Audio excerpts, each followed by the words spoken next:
परम आदरणीय श्री प्रदीप जोशी जी, आदरणीय प्रवीण दीक्षित जी, मंच पर विराजमान अन्य प्रबुद्ध जन और मेरे सामने जो प्रबुद्ध श्रोता मुझे सुनने के लिए उपस्थित हैं। अभी अमित शाह जी का भाषण हम सुन रहे थे। एक तारीख उन्होंने दी थी 31 मार्च 2026 तक माओवाद पूरी तरीके से भारत से समाप्त हो जाएगा। जब ये तारीख दी गई थी, बस्तर का होने के कारण हम जानते थे कि एक असंभव कार्य है और हम इसको एक राजनीतिक घोषणा मानकर चल रहे थे। हमारे भीतर कतई यह विश्वास नहीं था कि इस दी गई तारीख पर माओवाद किसी भी तरह से बस्तर से, देश के किसी एक हिस्से से समाप्त हो सकता है। देश तो बहुत बड़ी बात है, लेकिन ये हुआ। इसी भाषण में अमित शाह जी ने जिक्र किया था कि उन्होंने अपने निवास पर कुछ नक्सल पीड़ितों को आमंत्रित किया था। उन नक्सल पीड़ितों के साथ उनके निवास पर जाने का मुझे भी सौभाग्य प्राप्त हुआ था। मैंने माननीय गृह मंत्री जी की संवेदना को देखा था अपने सामने प्रत्यक्ष, जब उन्होंने एक एक नक्सल पीड़ित के साथ बैठकर उसका दर्द, उसके साथ घटी हुई घटना सबको सुना, समझा, जाना और तब यह अवधारणा, बल्कि दृढ़ अवधारणा बनाई कि नक्सलवाद कितना बड़ा नासूर है और उसको अब खत्म होना ही होगा और खत्म कर ही दिया गया। यह दृढ़ राजनीतिक इच्छा शक्ति के बिना संभव था ही नहीं। हम 1967 से बात करते हैं नक्सलवाद की, लेकिन मैं आपको बताना चाहता हूं कि वामपंथ हमारे देश की छाती पर ऐसा नासूर है। शुरुआत थोड़ा सा और पहले करते हैं। 1946 बंगाल दंगे की आग में सुलग रहा था। वहां का मुख्यमंत्री सोहरावर्दी, जिसने डायरेक्ट एक्शन डे की डिमांड की और अचानक पूरे बंगाल में दंगा फैल गया।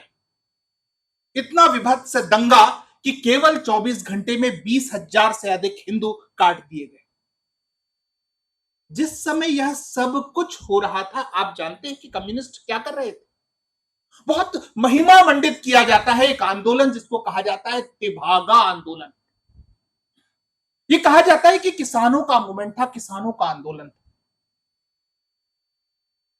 ध्यान रखिए कि तेभागा आंदोलन, आंदोलन शब्द जो है ना बहुत महत्वपूर्ण है, बहुत स्तुत्य शब्द है, लेकिन दुर्भाग्य से हमको नक्सल आंदोलन, तेभागा आंदोलन, तेलंगाना आंदोलन, ये आंदोलन, वो आंदोलन, हम आंदोलन शब्द का इस्तेमाल करके बहुत सारी ऐसी वितृष्णाओं को, बहुत सारे ऐसे जो है प्रक्रम है जिनका जो उद्देश्य हमारे देश में विखंडन करना था, हमारे देश की दरारों को चौड़ा करना था, उनके साथ भी हम आंदोलन खड़ा कर लेते, शब्द का इस्तेमाल कर लेते। जिस समय तेभागा की संकल्पना हुई, उससे पहले फ्लड आयोग ब्रिटिश गवर्नमेंट का, वो ये जानता था कि किसानों को समस्या है और फ्लड आयोग ने यह रिकमेंडेशन दे दी थी कि जो किसान है उसको अपनी बटाई में से 2/3 हिस्सा मिलना चाहिए। किसानों का अपने जमींदारों के साथ अनुबंध था कि 50% हिस्सा उनको मिलेगा। इन सबके बावजूद तेभागा आंदोलन उस समय हुआ जिस समय देश दंगे की आग में झुलस रहा था। मतलब कुछ तो प्रश्न चिन्ह हमारे सामने है। मतलब ये कि वामपंथियों ने जानबूझकर वामपंथ समर्थित किसान सभा को उद्वेलित किया या जानबूझकर उस समय मोटिवेट किया, उस समय आगे बढ़ाया जिस समय की हमारे देश में स्वतंत्रता आंदोलन भी चरम पर था, दंगे भी चरम पर थे और यह देश न जाने किस दिशा में जा रहा था। उस समय ये जो किसान हैं जिनसे हमें अपेक्षा थी वो क्रांति के साथ होंगे, देश जिस बदलाव की दिशा को प्रशस्त कर रहा है उस समय उसके साथ होंगे, उस समय ये हथियार लेकर किसके विरुद्ध और क्यों लड़ रहे थे? वो भी उस परिप्रेक्ष्य के लिए जो उनको हासिल ही था। ब्रिटिश गवर्नमेंट उनको 2/3 का हक दे रही थी, जमींदार उनको 50% हिस्सा दे रहे थे और आजादी आपके दरवाजे पर खड़ी थी और आजाद भारत में आपको आपका हक मिलना ही था। फिर ये लड़ाई किस लिए लड़ी जा रही थी? थोड़ा सा और आगे चलते हैं, निजाम के हैदराबाद में चलते हैं। निजाम के ये भी बात मैं आपको बताऊं कि तेभागा आंदोलन को तेलंगाना आंदोलन के डेट से कनेक्ट करेंगे तो दोनों के डेट वही हैं, वही सितंबर 1946 के आसपास शुरू होते हैं। क्या ये महज इत्तेफाक है कि जिस समय तेभागा और वहां के किसान आंदोलित हो रहे थे कथित रूप से, उसी समय तेलंगाना भी वैसी ही परिस्थितियां पनप रही थी और कम्युनिस्ट ही अपनी किसान सभाओं को मोटिवेट कर रहे थे, अपनी किसान सभाओं को आंदोलित कर रहे थे, अपनी किसान सभाओं को आगे बढ़ा रहे थे। हाँ, निजाम की नीतियां बहुत ही दमनकारी थी। हाँ, निजाम के विरुद्ध आवाज उठाने की आवश्यकता थी। हाँ, निजाम ने बहुत अत्याचार किए थे और निजाम को वो दिन देखना ही था। लेकिन वो जो किसान सभा है, दरअसल जो मुख्य रूप से जो तेलंगाना आंदोलन था वो भाषा का आंदोलन था। मुख्य रूप से तेलुगु भाषा को उसका हक दिलाने के लिए तेलंगाना आंदोलन की शुरुआत हुई थी। देखते देखते वो कम्युनिस्ट मूवमेंट में कैसे बदल गया, जरा सोचने वाली बात है। बदल गया तो बदल गया। बदलने के बाद वो उग्र हुआ। उग्र होने के बाद निजाम के विरुद्ध तो चलो लड़ना समझ में आता है। मैं यहां पर मैं इस बात को जो है मानने के लिए तैयार हूं कि निजाम के अत्याचारों के कारण अचानक लोग उद्वेलित हुए, लेकिन तभी भारतीय सेना तेलंगाना के भीतर प्रवेश कर गई। निजाम का पतन हो गया, लेकिन उसके बाद यही किसान सभा अपने हथियार डालने के स्थान पर भारतीय सेना से लड़ने के लिए उद्यत क्यों हुई?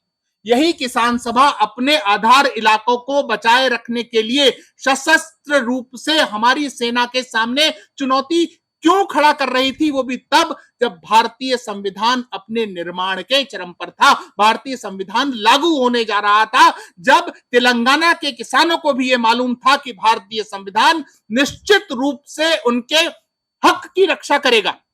उसके बावजूद वो किस लिए आंदोलित हो रहे थे? वो किस लिए जो है भारत की सेना के विरुद्ध या भारत की सरकार के विरुद्ध या नई नई स्थापित हुई व्यवस्था के विरुद्ध बंदूक लेकर खड़े हो गए थे? इसका मतलब यह है कि व्यवस्था से उनका कुछ लेना देना नहीं था, उनके लिए आजादी आई ही नहीं थी। इन कम्युनिस्टों के लिए लाल किले पर लाल निशान लगाना ही एकमात्र सपना था, रहा और रहेगा। यही कारण तो है कि नेताजी सुभाष चंद्र बोस को रणदिवे अपमानित करता है।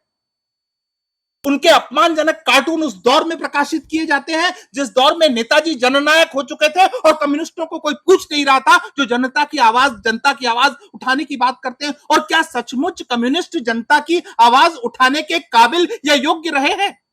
67 जो आज का विषय है, चारू मजूमदार उपचुनाव लड़ा, हार गया, जमानत जब्त हो गई। जंगल संथाल 2 बार चुनाव लड़ा, हार गया। इनका जनाधार इतना ही है, ऐसा ही है। कम्युनिस्टों से जुड़े हुए बहुत से लोग, अरे मेधा पाटेकर क्या चुनाव जीत पाई? हार गई। अग्निवेश क्या चुनाव जीत पाया? हार गया। सोनी सोरी क्या चुनाव जीत पाई? हार गई।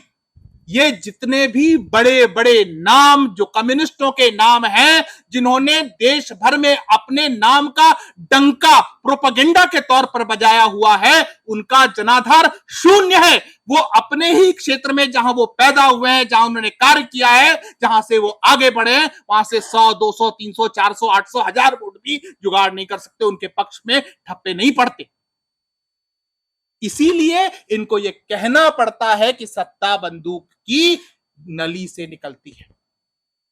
इसीलिए इनको यह मनवाना पड़ता है अपने लोगों को कि चुनाव नहीं, लोकतंत्र नहीं, अपनी बात मनवाने का एकमात्र रास्ता बंदूक है, गोली है, क्योंकि लोग आपके साथ नहीं। कनु सन्याल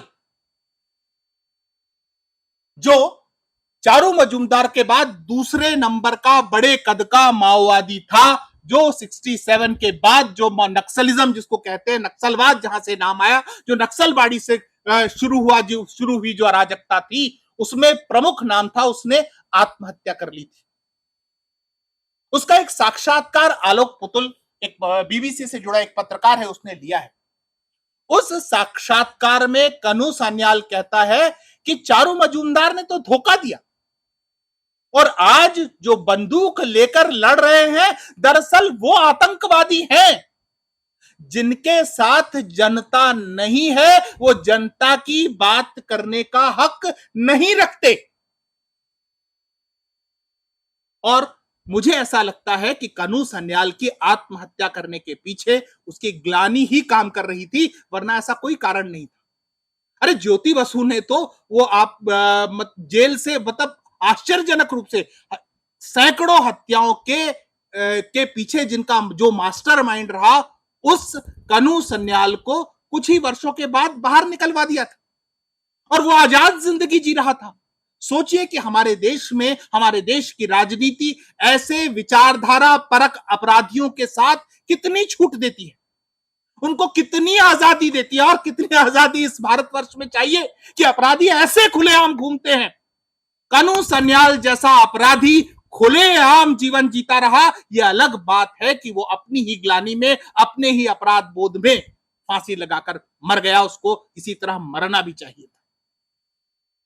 इस देश में के भीतर जो इतने समय तक चलती हुई अराजकता है, उसका एकमात्र जिम्मेदार चारू मजूमदार, कनु सन्याल, जंगल संथ्याल, मुजीबुर रहमान, ये सारे ऐसे लोग थे जिन्होंने जनाधार विहीनता के बावजूद इस थॉट प्रोसेस के साथ, इस सोच के साथ कि जिस कम्युनिस्ट के हाथ खून से नहीं रंगे हुए हैं या जिस व्यक्ति के हाथ जो है आतताई, उनके लिए आतताई या उनके लिए जमींदार या उनके लिए शोषक या उनके लिए पूंजीपति उसके खून से नहीं रंगे, वो कम्युनिस्ट कहलाने का हकदार ही नहीं है। इस तरीके के नारों के साथ ही आगे बढ़े और यही लोग हैं जिन्होंने चीन का चेयरमैन हमारा चेयरमैन का नारा दिया। ये वही लोग हैं जिन्होंने जिस समय चीन ने भारत पर आक्रमण किया और हमारे सैनिकों को खून की कमी पड़ी तो इन्होंने खून देने से मना कर दिया, रक्तदान से बाहर निकल गए। वो भारतीय सैनिकों को अपना रक्त तक देना नहीं चाहते थे। ये वो लोग हैं और इन्हीं गद्दारों ने प्रगतिशीलता के पैमाने तय किए। इन्हीं देशद्रोहियों ने देशवासियों को यह बताया कि ये हमारे और आपके हक की लड़ाई लड़ रहे हैं। इन्हीं देशद्रोहियों ने किस तरीके का नैरेटिव पूरे देश भर में, क्या दुनिया भर में फैला दिया कि भारत के भीतर, भारत के जंगलों के भीतर ये जो बंदूक लेकर के घूम रहे हैं दरअसल जल जंगल जमीन की लड़ाई लड़ रहे हैं। क्या ये जल जंगल और जमीन की लड़ाई लड़ रहे थे या जल जंगल और जमीन पर कब्जा करने के लिए बंदूक लेकर घूम रहे थे? मैं बस्तर का रहने वाला हूं। मैंने इस सच को बहुत बारीकी से, बहुत करीब से, बहुत निकटता से देखा है। विकलांग होने के कारण मुझे आदिवासी छात्रावास में कमरा मिल गया था, वहां वही एक छात्रावास था। तो मेरे सारे साथी आदिवासी, मैं अकेला ऐसा था जिसको आप सामान्य वर्ग का कथित रूप से मान सकते हैं। मैं इस तरीके के वर्ग भेद में विश्वास नहीं रखता, लेकिन मेरे सारे साथी जिनके साथ मैं उठा बैठा, वे ही मेरी आज लेखन की प्रेरणा है। उनमें से कुछ जंगल के भीतर भी चले गए, कुछ जंगल के बाहर रहे। इस कारण मैं जंगल के भीतर के तंत्र और जंगल के बाहर के तंत्र से बहुत अच्छी तरीके से परिचित हुआ।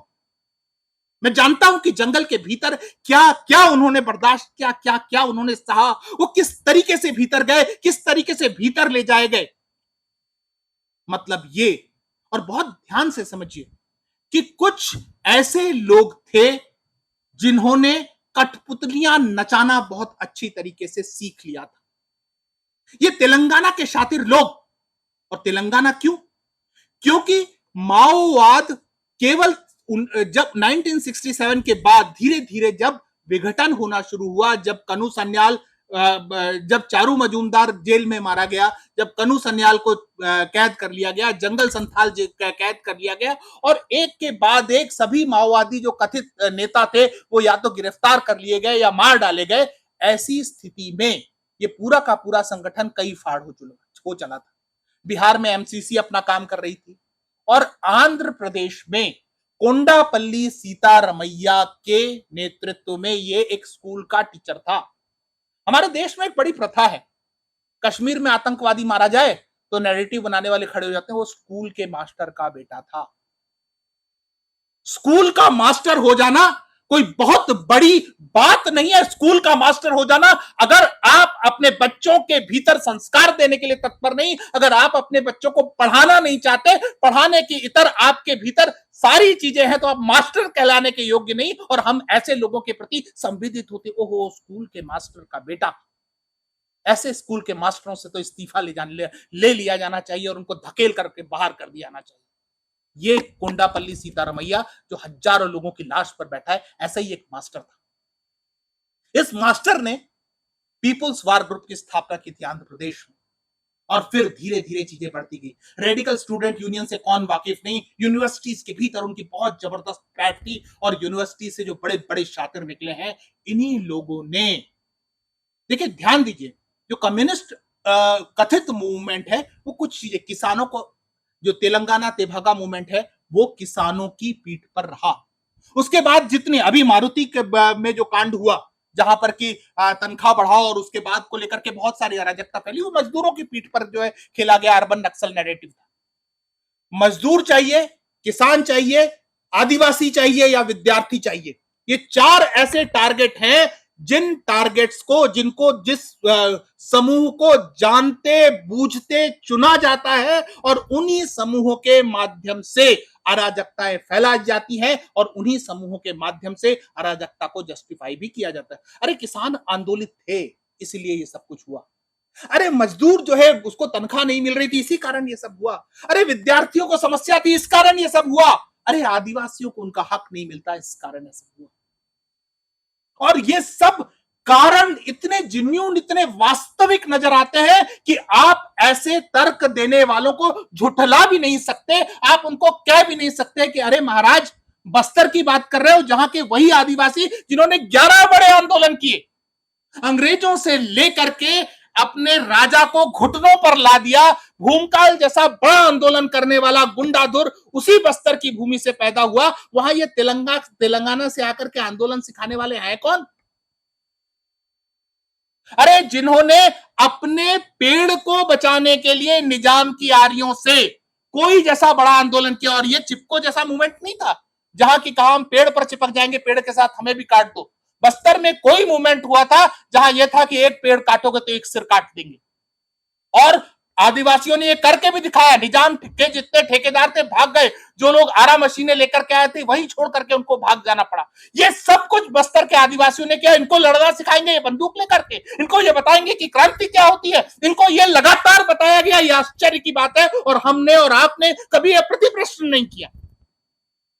हम किसी क्षेत्र का पूरी तरीके से समाज शास्त्र समझे बिना नैरेटिव्स के आगे खेलते हैं, नैरेटिव्स को सच मान लेते हैं और उसी नैरेटिव्स के इर्द गिर्द आगे बढ़ते हैं। किसी और को क्या, मैं अपनी बात बताता हूं। एक दौर में मैं कम्युनिस्ट विचारधारा के बड़े प्रभाव में था। इप्टा में भी मैंने कुछ नाटक किए हैं, मेरे लिखे हुए नाटक इप्टा ने भी खेले। उसी दौर में जो हमें इप्टा का जो संयोजन किया करते थे, इप्टा के जो नुक्कड़ करवाया करते थे, उन्होंने एक गीत हमें सिखाया था। वो गीत था, ध्यान दीजिए, ये मैं आपको इसलिए बता रहा हूं कि अब हम बंदूक वाले नक्सलियों से पीछे हट गए, तो अब शहर वाले नक्सलियों का हमको सामना करना पड़ेगा, और बहुत उग्रता से सामना करना पड़ेगा। और देखिए कि कैसे हम और आप पढ़े लिखे होकर बेवकूफ बन जाते हैं। हमको एक गीत सिखाया गया था, जाने वाले सिपाही से पूछो वो कहां जा रहा है, जाने वाले सिपाही से पूछो वो कहां जा रहा है, कौन दुखिया है जो गा रही है, भूखे बच्चों को बहला रही है, लाश जलने की बू आ रही है, जिंदगी है कि चिल्ला रही है, जाने वाले सिपाही से पूछो वो कहां जा रहा है। ये गीत बहुत मर्मस्पर्शी है, दिल को छूता है। लगता है कि देखो कितना, और ये गीत हम कहां गाया करते थे आप जानते हैं? थानों के आगे, ऐसे चौक पर जहां से हमारे सीआरपीएफ के जवान जा रहे हो, जहां के हमारे सिपाही जा रहे हो जंगल के भीतर, जहां माओवादियों के विरुद्ध उनको एक्शन लेना है, हम वहां पर ये गीत गाया करते थे। और तब मुझे इस गीत की प्रासंगिकता और ये गीत हमें उन चौराहों पर क्यों गवाया जा रहा है शायद पता भी नहीं था। मेरा मोह भंग बहुत बाद में हुआ, जब मेरे ही साथियों को जो है, मैंने उनकी लाशों को अपने सामने देखा। धीरे धीरे मुझे समझ में आया कि ये जंगल इनका था, ये जमीन इनकी थी, लेकिन कोई और इनका हक छीनने के लिए इन्हीं की छाती पर बैठ गया, इन्हीं की लाशों के ऊपर बैठ गया। सैकड़ों लाशें देखी अपने ही दोस्तों की, अपने ही भाइयों की, और तब समझ में आया कि माओवाद क्या, और तब समझ में आया कि वामपंथ क्या और तब समझ में आया कि नैरेटिव्स क्या है और तब समझ में आया कि हम गलत हाथों में कैसे खेल रहे थे। और बहुत बाद में अचानक एक यही गीत मेरे सामने आया तो मैंने देखा कि ये गीत द्वितीय विश्व युद्ध के समय लिखा गया था। उस समय हमारे सैनिक ना जाने किस देश के विरुद्ध कहां किस जगह पर क्यों लड़ रहे थे और तब गीतकार ने लिखा था, जाने वाले सिपाही से पूछो वो कहां जा रहा है, और हमको गवाया जा रहा था अपने सिपाहियों के आगे कि जाने वाले सिपाही से पूछो वो कहां जा रहा है। हम नैरेटिव्स के आगे यूं परास्त होते हैं, पढ़े लिखे होकर भी, जानते समझते भी, सोच जिंदा रखते हुए भी, कविताएं लिखते हुए भी, नाटक लिखते हुए भी, उपन्यास लिखते हुए भी हम ऐसे नैरेटिव्स के शिकार हो जाते हैं। और ये सबसे बड़ा डर है, ये इतना बड़ा डर है कि आज जब बंदूक रख दी गई है तो ये दिमाग वाले लोग जिन्होंने अब तक कठपुतलियों में बंदूक वालों को नचाया है, वो आपको और हमको नचाने के लिए तत्पर बैठे हुए, वो नचाएंगे। और मैं आपको बताता हूं, हम में से 70% नाचेंगे भी, क्योंकि हम इन नैरेटिव्स की बारीकियों को समझते ही नहीं है। हम इन नैरेटिव्स को ठीक तरीके से विश्लेषित नहीं करते, उनके धागे धागे करते नहीं है। बस्तर में माओवाद, बस्तर में एक कलेक्टर हुआ करते थे 60 के दशक में, ब्रह्मदेव शर्मा। अगर आप सब आदिवासी विमर्श से परिचित हैं, जानते हैं कि आदिवासी विमर्श क्या है, तो ब्रह्मदेव शर्मा से भी परिचित होंगे। ब्रह्मदेव शर्मा इस देश में बड़े पॉलिसी मेकर भी रहे, जिन्होंने ट्राइबल्स के ऊपर बहुत सारी पॉलिसीज को बनाने में government of India, the then Congress government की मदद की। 60s के इरा में वो बस्तर के कलेक्टर थे और बस्तर के कलेक्टर को में रहते हुए उन्होंने 2-3 बड़े बड़े काम किए। पहला काम यह किया कि अबूझमाड़ में जो सड़कें जा रही थी उन सड़कों को मना कर दिया। उनका यह कहना था कि जहां सड़कें जाती हैं वहां सड़कों की बीमारी भी साथ में जाती है, इसलिए सड़कों को माड़ के भीतर नहीं जाना चाहिए। इसके बाद उन्होंने क्या किया कि एक पास सिस्टम लागू किया। यह पास सिस्टम ऐसा था कि आपको माड़ 4000 स्क्वायर किलोमीटर एरिया की बात मैं कर रहा हूं, कोई छोटा मोटा क्षेत्र नहीं। उस माड़ क्षेत्र में पास सिस्टम आपका गोवा और बहुत सारे राज्यों से भी बड़ा परिक्षेत्र, जहां पर पास सिस्टम लगता था। और पास सिस्टम ऐसा कि 1 घंटे के लिए आपको पास मिला, आधे घंटे के लिए मिला, 20 मिनट के लिए पास मिला, और आपको उतनी ही देर में माड़ के भीतर जाकर के वापस आना होता था। हुआ क्या, जो एग्जिस्टिंग सड़कें थी, जो उस समय बनी हुई सड़कें थी, जो ब्रिटिश एरा में बनी हुई सड़कें थी, नष्ट हो गई। भीतर कुछ डिस्पेंसरीज थी, खत्म हो गई, बंद हो गई। पुराने पोस्ट ऑफिस थे, बंद हो गए। पुराना इंफ्रास्ट्रक्चर था, खत्म हो गया। भीतर से जितने सरकारी कर्मचारी थे बाहर धकेल दिए गए। अंदर कौन रह गए? वही ट्राइब्स रह गए जो माड़ के अपने नेटिव्स थे। महाराजा प्रवीर चंद्र भंजदेव, जो बस्तर के आखिरी महाराजा है, उन्होंने अपनी पुस्तक आई प्रवीर द आदिवासी गॉड में लिखा है कि रेड इंडियंस का समूल विनाश इसलिए नहीं हुआ कि उनको हक दिए जा रहे थे, बल्कि इसलिए हुआ कि उनको बहुत अधिक ऐसे हक दिए जिससे कि उनका आइसोलेशन सुनिश्चित हुआ। और जो जनजाति, जो प्रजाति, जो समाज आइसोलेशन में रख दिया जाए वो नष्ट स्वतः ही हो जाएगा। इसलिए ये हाल अभी आप अंडमान में भी उस द्वीप का देख रहे होंगे, आपको भी पता नहीं उसके अंदर कितने बच्चे, और हम गर्व से अपना कॉलर ऊंचा करते हैं कि भाई साहब हम वहां तो किसी को जाने ही नहीं देते। बस्तर के भीतर जब यह परिस्थिति हुई कि प्रशासन नहीं था, बहुत आसानी से कोंडापल्ली सीतारामैया के गुर्गे भीतर घुसे, जो अपने आप को कथित रूप से बड़े बड़े क्रांतिकारी और नक्सलवादी करते, उसी रास्ते से होकर वो आपके गढ़चिरौली में भी आए। वही दल था जो बस्तर में घुसा, वही दल था जो गढ़चिरौली के भीतर घुसा, वही दल था तो मालंगीर की तरफ गया, और इन लोगों ने इन क्षेत्रों की जनजातीय समस्थिति को नष्ट कर दिया। और बस्तर के भीतर तो उनको फैलाओ, थाली में परोस के नहीं होता भाई। कोई भी क्षेत्र हो आपको लड़ना पड़ेगा उस पर काबिज होने के लिए। क्या इतनी आसानी से किसी क्षेत्र में कब्जा हो जाता है? क्यों एमसीसी बिहार में जो है सफल नहीं हुई? क्योंकि कब्जा नहीं कर पाई। क्यों नक्सलवादी बंगाल में जो है सफल नहीं हुए? क्योंकि कब्जा नहीं कर पाए। क्यों झारखंड में निरंतर संघर्ष चल रहा है? क्योंकि आधार इलाका बनाने में वो अभी तक सफल नहीं हो पाए। लेकिन बस्तर में इतने समय से, 4 दशक से इतने आराम से नक्सलवाद का पर्याय बस्तर क्यों बना? क्योंकि थाली में परोस कर उनको उतनी बड़ी जमीन दी गई। कोई किसी भी प्रकार का असंतोष वहां विद्यमान नहीं था जिसकी बात की जाती है, किसी भी प्रकार की अराजकता नहीं थी जिसकी बात की जाती है, आदिवासी किसी तरीके से असंतुष्ट नहीं थे जिसकी बात की जाती है। अरे वो अपनी जमीन पर, वहां कम्युनिज्म का मूल सिद्धांत क्या है? मैं अपनी बात कुछ चीजों के साथ समाप्त करने जा रहा हूं। मूल सिद्धांत क्या, सब समान।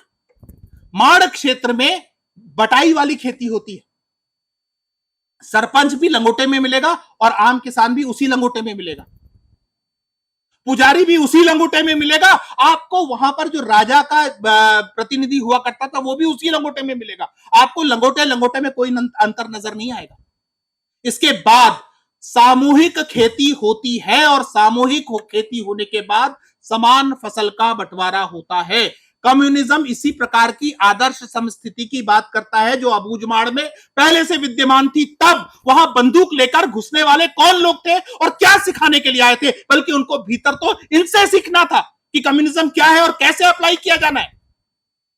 एक आदर्श समस्थिति को बिगाड़कर उन्होंने सत्यानाश कर दिया पूरे क्षेत्र का, उस क्षेत्र की संस्कृति का, उस क्षेत्र के समाज का, उस क्षेत्र के लोगों का, वहां की सोशियोलॉजी का, वहां के लोगों की मानसिकता का, सब कुछ तहस नहस कर दिया। देवता खत्म कर दिए, देवगुड़िया खत्म कर दी, वहां की पूजा प्रथा, मेले मड़ई बाजार सब कुछ खत्म कर दिए। केवल सन्नाटा सन्नाटा सन्नाटा बो दिया।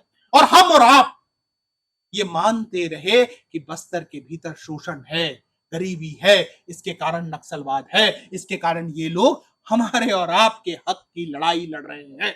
इसीलिए मैं कहता हूं कि हम सबको अपनी आंख कान कहीं पर भी जब भी इस तरीके की बातें आए जहां हो कि नहीं जल जंगल जमीन की लड़ाई हो रही है, वहां हमको अपनी संवेदनाओं से ऊपर उठकर अपने अध्ययन को विस्तृत करने की आवश्यकता है। माना कि नक्सलवाद, बंदूक वाला नक्सलवाद समाप्त हो गया क्योंकि वह अप्रासंगिक हो गया था, लेकिन ऐसे ही समाप्त नहीं हुआ। बस्तर के लड़के जब तक मरने के लिए तत्पर थे तब तक माओवाद जिंदा था। अबूझमाड़ के भीतर तब तक माओवाद, बार बार छत्तीसगढ़ के गृह मंत्री विजय शर्मा ने बार बार अपील की कि भाई साहब बातचीत के टेबल पे आ जाओ, आने को तैयार नहीं हुए। क्यों तैयार नहीं हुए? क्योंकि वो अपने आप को उस समय तक सरकार से अधिक ताकतवर समझ रहे थे। विजय शर्मा ने फिर अपील की कि चलो भाई बातचीत के टेबल पर ना आओ, वीडियो कॉन्फ्रेंसिंग से आ जाओ। तो बोले हम हिंदूवादी फांसीवादी सरकार से बात नहीं करते। टर्मिनोलॉजी बहुत महत्वपूर्ण है। आप और हम वही हिंदू हैं और आप और हमारे चेहरे पर यही फांसीवाद जो है शब्द की तरह फेंक फेंक कर चिपकाया गया है। हमको और आपको ऐसी गालियों से निकलना पड़ेगा जहां हमको और आपको फांसीवादी कह रहे हैं। अरे इन माओवादियों को फांसीवादी कोई नहीं कहता जिन्होंने जो है 12, 13, 14, 15, 16 साल के बच्चों को रिक्रूट किया। इसके ऊपर के बच्चे को रिक्रूट नहीं करते थे। आगे जो है उम्र का व्यक्ति पढ़ा लिखा संवेदनशील हो जाता है, सोचने समझने लगता है। वो सोचने लगता है अरे इसके बाद क्या, मेरा कैरियर क्या। सोचिए तो 5वीं से अधिक पढ़े लिखे व्यक्ति को, कैडर को वो रिक्रूट नहीं करते, क्योंकि पढ़ा लिखा व्यक्ति जो है वो अपना उज्जवल भविष्य देखने लगता है, पढ़ा लिखा कैडर। इसीलिए मैं अभी मेरी ये किताब है तेरा राज नहीं आएगा रे, अभी 1 सप्ताह पहले ही इसका विमोचन हुआ है। ये पूरा एनालिसिस है जिसमें कि मैंने 75 माओवादियों से बातचीत की और पूरा बातचीत का जो क्रक्स है वो 12, 13, 14, 15, 16 90% रिक्रूटमेंट इस एज ग्रुप में। 5वीं पास 94, 95% रिक्रूटमेंट केवल इतनी ही शिक्षा वाला। क्यों? क्या पढ़े लिखे लोगों को क्रांति करने का कोई हक नहीं है, अधिकार नहीं है? अरे भाई क्रांति तो यहीं से आनी चाहिए ना, जो सोचे समझे, जिनको मालूम हो कि हाँ मेरे साथ शोषण हुआ है, मुझे इस अन्याय का प्रतिकार करना है। 12 साल के बच्चे को क्या पता कि अन्याय क्या है? 12 साल के बच्चे को पिता 2 थप्पड़ मारता है तो वो भी उसको अन्याय लगता है, उठा ले बंदूक। और तब मैं ये कहता हूं कि हमारे देश में जो कुछ हुआ नक्सलवाद के नाम पर वो केवल एक झूठ था। इस झूठ से, इस प्रपंच से बचकर बाहर निकलते हुए हमको और आपको अब अधिक संवेदित होने की आवश्यकता है, क्योंकि भले ही बंदूक धर दी गई है, ये दिमाग वाले शातिर। हाँ भाई, मैं अपनी जिस बात को उपसंहार पे लाना चाहता था, बसवा राजू जब मरा तब तक इन्होंने सरेंडर की बात क्यों नहीं की थी? क्योंकि इनको अभी तक लगता था कि वो जो 3 लेयर 4 लेयर सुरक्षा में हम हैं, हम तो बचे रहेंगे। मरने दो बस्तर के लड़कों को, मरने दो गढ़चिरौली के लड़कों को, मरने दो मलकानगिरी के लड़कों को। पीछे हम है ना सुरक्षित, आंध्र के कैडर। जब चेलपति मरा, जब बसवा राजू मरा, जब एक एक करके इनके बड़े कमांडरों की कनपट्टी तक बंदूकें पहुंची, तब देखिए कैसे धड़ाधड़ धड़ाधड़ धड़ाधड़ धड़ाधड़ सरेंडर हुए। जब तक इनकी कनपट्टी तक बंदूक नहीं पहुंची थी, इन्होंने सरेंडर नहीं किया। इसीलिए मैं कहता हूं कि यहां पर बंदूक का जवाब बंदूक से ही संभव था। आप कितने भी सोशियो इकोनॉमिक ट्रीटमेंट कर लेते, बार बार लोग कहते हैं ना कि यार ये सोशियो इकोनॉमिक प्रॉब्लम था नक्सलवाद, उसका सोशियो इकोनॉमिक ट्रीटमेंट आवश्यकता नहीं था। नक्सलवाद कभी भी सोशियो इकोनॉमिक प्रॉब्लम नहीं रहा, बल्कि नक्सलवाद के कारण सोशियो इकोनॉमिक प्रॉब्लम पैदा हुई थी। और उस सोशियो इकोनॉमिक प्रॉब्लम को सॉल्व करने में आपको अभी कई दशक लगेंगे, क्योंकि उन्होंने लोगों के माइंडसेट को दिमाग से खेला है, और इस दिमाग को न्यूट्रलाइज करने में आपको उतना ही समय लगेगा जितना समय इनको हमारे क्षेत्रों में काबिज होने में लगा है। तो हमको और आपको तैयार होने की आवश्यकता है, हमको और आपको सतर्क होने की आवश्यकता है, और हमको और आपको अब और पढ़ने और सजग होने की आवश्यकता है, क्योंकि अब हमारी लड़ाई पढ़े लिखे नक्सलियों से होने जा रही है। बंदूक का शील्ड खत्म हो गया है, अब वो सोशल मीडिया पर आप पर वार करेंगे, अब वो अखबारों पे आप पर वार करेंगे, किताबों से आप पर वार करेंगे, वो बड़ी बड़े सम्मेलनों में आपसे प्रश्न पूछ कर वार करेंगे, आपके ऊपर तरह तरह की गालियां न्यौछावर करके आपके ऊपर वार करेंगे। लेकिन हर वार का जवाब देने के लिए आपको और हमको तत्पर रहने की आवश्यकता है। मित्रों, आप लोगों ने मुझे बुलाया, इतने धैर्य के साथ सुना, और मैंने थोड़ा अपने वक्ताओं से ज्यादा समय की अनुमति से ज्यादा समय ले लिया, इसके लिए क्षमा प्रार्थी हूं। लेकिन विषय ऐसा था, तो उम्मीद करता हूं कि आप लोग मुझे क्षमा करेंगे। बहुत बहुत धन्यवाद।